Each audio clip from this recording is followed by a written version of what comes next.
नमस्कार यार नेता नमस्कार रातोमा दबाउनु होला ठ्याक्क बोल दबाउनु नि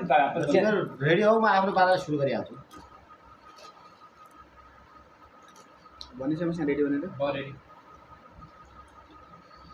नमस्कार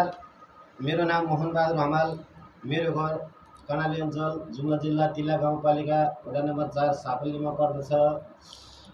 साथै नेपाली आमा बुवा तथा दाजुभाइ दिदीबहिनीहरूलाई आउँदै गरेको छठ पर्वको अवसरमा हार्दिक मङ्गलमय शुभकामना व्यक्त गर्न चाहन्छु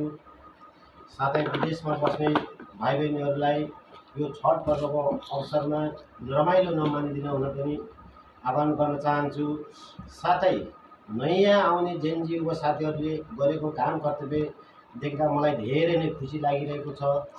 उहाँहरूले गरेको बलिदानमा म धेरै खुसीले व्यक्त गर्न चाहन्छु तर अहिले यो भिडियो मार्फत एउटा नयाँ सन्देश म दिन गइरहेको छु भने नयाँ साथीहरूले गरेको काम कर्तव्यमा आम नेपाली दाजुभाइ आमा बुवाहरू खुसी नै हुनुहुन्छ तर तपाईहरू बीचमा गएर कसैको लयमा लागेर नयाँ पार्टी खोल्ने जुन ढङ्गतिर जानुहुन्छ तर तपाईहरूको राजनीति कहिल्यै पनि सफल हुनेवाला छैन त्यसै कारणले गर्दाखेरि आफ्नो एजेन्डा के हो त्यो प्रतिमा तपाईहरू लागि पर्नुभयो जस्तै सुकै राष्ट्रपति रवि लामिछानेज्यूले पहिल्यैदेखि नै जुन मागमा अडानमा हिँडिराख्नु भएको छ तपाईहरूको विचार पनि आखिर त्यही त हो नि तर अहिले त गएर तपाईहरू अर्को दल खोलेर तपाईहरूलाई हुनेवाला केही छैन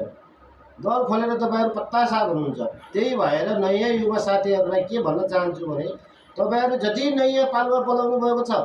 तपाईहरू एक ढिक्का भएर एकै ठाउँमा उभिएर शासन सत्ता गरेपछि मात्रै नेपालमा भलो हुनेछ